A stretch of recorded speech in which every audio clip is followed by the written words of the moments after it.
جب بات سامنے آ ہی گئی تو یہ عاجز ایک بات آپ کے سامنے بڑی ہمت کے ساتھ، جرأت کے ساتھ اور اپنے فریضے کی ادائیگی کے طور پر عرض کرنا چاہتا ہے، اللہ پاک میرے لیے بھی نجات کا ذریعہ بنا دے اور آپ کے ایمان کے قوی ہونے کا ذریعہ بنا دے۔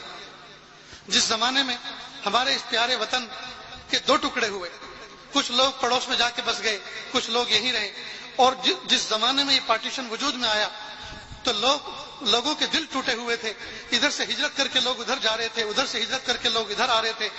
تو اس زمانے میں دہلی کی شاہجہانی مسجد کے اندر لوگ اکٹھے ہو جاتے تھے، جمع ہو جاتے تھے، اکٹھے ہو جاتے تھے، اور جب وہاں سے ایک ٹرین آتی تھی اس ٹرین میں اجتماعی شکل میں لوگ جایا کرتے تھے۔ تو بنگلے والی مسجد میں حضرت جی مولانا یوسف صاحب رحمۃ اللہ علیہ ہوا کرتے تھے۔ تو حضرت جی مولانا یوسف صاحب رحمۃ اللہ علیہ لوگوں کے ٹوٹے ہوئے دلوں کو دیکھ کر اور بدلے ہوئے حالات کو دیکھ کر لوگوں کو دھارس بندھاتے تھے، ہمت دلاتے تھے اور کہتے تھے، اے لوگو کیوں ڈر رہے ہو، کرنے والی ذات اللہ کی ہے، حکومتوں سے کچھ نہیں ہوتا، کرنے والی ذات اللہ کی ہے، اسباب سے کچھ نہیں ہوتا، کرنے والی ذات اللہ کی ہے۔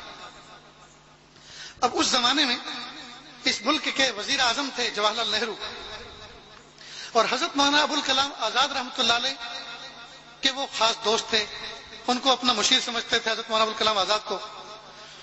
تو ایک مرتبہ وزیر اعظم آئے حضرت مولانا ابوالکلام آزاد کے پاس اور کہنے لگے کہ یہ مولوی یوسف کون ہے؟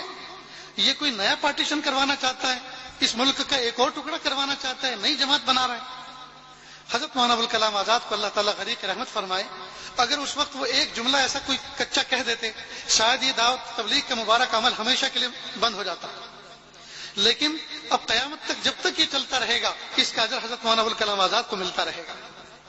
انہوں نے فرمایا کہ دیکھو وزیر اعظم صاحب، مولانا یوسف صاحب جو ہیں یہ ان کا کام یہ ہے، لوگوں کے دل ٹوٹے ہوئے ہیں، بھائی بھائی سے جدا ہو گیا، اولاد ماں باپ سے جدا ہو گئی، اب یہ فرما رہے ہیں کہ دیکھو جو ہونا تھا ہو گیا، اب اس کو بھول جاؤ، اب آگے کو دیکھو اور اپنے مالک کی ذات پر نظر رکھو، مالک کی پرارتھنا کرو، اس کی پرے کرو، اس کی عبادت کرو، اس سے دعا مانگو۔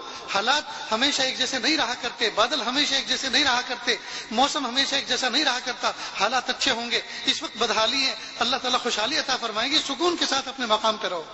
تو ان کا کام ہے لوگوں کو تسلی دینا، اور وہ ہے تبلیغی جماعت کے ذمہ دار۔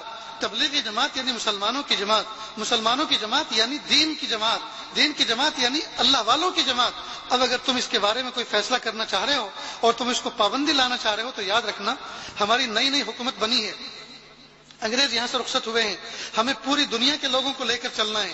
یہ مت سمجھنا ہمارا بھارت دیش ہم اکیلے جو چاہے کر لیں، ہم چاہے جس طرح سے حکومت کر لیں، نہیں، جس وقت حکومت کی جاتی ہے پوری دنیا کے لوگوں کی رائے کو دیکھا جاتا ہے، اس رائے کا احترام کرنا ہوتا ہے، جنگل راج نہیں چلا کرتا اپنے ملک میں۔ اس طرح کے مفہوم تھا، اس طرح کی بات وزیر اعظم کو حضرت مولانا ابوالکلام آزاد نے اس زمانے فرمائی۔ خیر وہ چلے گئے، لیکن ہر دو تین دن کے بعد چونکہ انٹیلیجنس کے جو لوگ ہوتے ہیں انہیں چونکہ اپنے عہدوں کو برقرار رکھنا ہوتا ہے، اپنی ڈیوٹیوں کو باقی رکھنا ہوتا ہے، تو ایک میں دو باتیں ملا کے مرچ مسالے ملا کر انہیں بات پہنچانی ہوتی ہے۔ چنانچہ وہ وزیر اعظم تک یہ بات پہنچتی رہی۔ اللہ کی شان، ایک مرتبہ حضرت مولانا ابوالکلام آزاد رحمۃ اللہ علیہ نے حضرت جی مولانا یوسف صاحب کو اپنے پاس بلایا کہ حضرت میں بہت بیمار ہوں، کیا پتہ میری وفات ہو جائے، ایک بات میرے دل میں رہ جائے گی، اس لیے میں چاہتا ہوں کہ آپ سے کہہ دوں، آپ اگر تشریف لائے، آنا تو مجھے چاہیے تھا لیکن بیمار ہوں، آپ اگر تشریف لائیں تو مجھ پر عنایت ہوگی۔ چنانچہ حضرت اپنے خادم کے ساتھ تشریف لائے۔ حضرت مولانا ابوالکلام آزاد نے اپنے خط سے ذکر کیے کہ حضرت آپ جو کام امت میں اس وقت کر رہے ہیں یہ بہت عظیم کام ہے، لوگوں کی دھارس بندھا رہے ہیں، ہمت دلا رہے ہیں، اجتماعیت پیدا کر رہے ہیں، یہ بہت مبارک کام ہے، لیکن حضرت آپ جو کچھ بیان فرماتے ہیں اس میں چند جملے ایسے ہوتے ہیں جس کی وجہ سے موجودہ حکومت اس سے کچھ الگ مطلب مراد لیتی ہے، اس کے مطلب اور مفہوم کو بدلتی ہے، تو کہیں ایسا نہ ہو خدا نہ خواستہ آپ کو کوئی تکلیف ہو جائے تو ہم سب کے دل دکھیں گے، لہٰذا آپ ذرا اپنے بیان میں تھوڑی نرمی پیدا فرما لیں۔ بس یہ سننا تھا۔ حضرت جی مولانا یوسف صاحب رحمۃ اللہ علیہ نے اللہ تعالیٰ کی ذات پر بھروسے، اعتماد اور توکل پر 1.5 گھنٹے تک تقریر فرمائی۔ حضرت مولانا ابوالکلام آزاد رحمۃ اللہ نے فرمایا، اچھا حضرت میں نے آپ کو تکلیف دی، معاف فرمائیں، آپ جیسا چاہیں ویسا کرتے رہیں۔ اور جب حضرت اٹھ کے چلے تو مولانا ابوالکلام آزاد رحمۃ اللہ علیہ کے یہ کامنٹس تھے، یہ شخص توکل اور للہیت کے اس مقام پر فائز ہے کہ ساری دنیا جہان کی حکومتیں مل کر بھی اس کا کچھ نہیں بگاڑ سکتی۔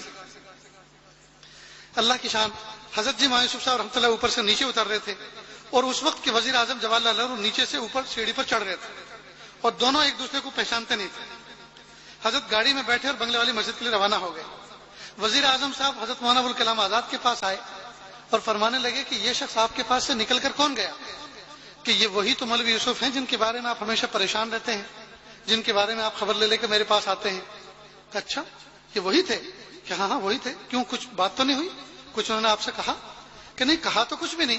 وہ اوپر سے نیچے جا رہے تھے، میں نیچے سے اوپر جا رہا تھا، انہوں نے مجھے دیکھا، میں نے ان کو دیکھا، تو مجھے اپنے دل میں ایسا محسوس ہوا کہ اس شخص کی نظر میں میری حیثیت کتے اور بلی کے برابر بھی نہیں. جس وقت حضرت بنگلے والی مسجد پہنچے تو حضرت سے خادم نے کہا حضرت آپ جانتے ہو وہ شخص کون تھا جو نیچے سے اوپر جا رہا تھا؟ کہ نہیں. کہ وہی تو جواہر لال نہرو وزیر اعظم تھے. کہ اللہ کے بندے تو نے مجھے پہلے سے کیوں نہیں کہا؟ میں اس کو ایمان کی اور کلمے کی دعوت پیش کرتا. اللہ اکبر کبیرہ. اللہ پاک نے ان کو کیا حوصلے عطا فرمائے تھے، اللہ پاک نے ان کو کیا جگر عطا فرمایا تھا، اللہ رب العزت نے ان کو کیا ایمان عطا فرمایا تھا اور کیسی نظر عطا فرمائی تھی. شاہان وقت کی طرف اگر وہ نظر اٹھا کے دیکھ لیتے تھے تو شاہان وقت کے پتے پانی ہوا کرتے تھے. عزیز طلبہ، معزز علماء کرام، میرے بھائیوں، اللہ کے واسطے اپنے باطن کو اجاگر کرو، اپنے باطن کو بیدار کرو، اللہ تعالیٰ کی ذات سے اپنے تعلق کو استوار کرو. یہ ساری کی ساری کائنات ہماری خادم ہیں، یہ ساری کی ساری کائنات انسانوں کی غلام ہے. اس کائنات کے سامنے جھکنے کی ضرورت نہیں ہے، جھکنے کی ضرورت تو ایک رب کے سامنے جھکنے کی ضرورت ہے. اعوذ باللہ من الشیطان الرجیم، بسم اللہ الرحمن الرحیم. وما ارسلناک الا رحمتا للعالمین. جل ہی نے چھوڑا نہ کسرا نہ دارا، اسی سے سکندر صفات بہارا. ہر ایک لے کے کیا کیا نہ حسرت سے دھارا، پڑا رہ گیا سب یوں ہی ٹھاٹھ سارا. جگہ جی لگانے کی دنیا نہیں ہے، یہ عبرت کی جا ہے تماشا نہیں ہے. بنا دے مولا میرا دل بنا دے، بہت بگڑا ہے میرا دل بنا دے. علماء حقانی، علماء ربانی اور اکابرین امت کے بیانات حاصل کرنے کے لیے رابطہ کرے حکیم الامت کتاب گھر، new bus station, Mangrol, Gujarat.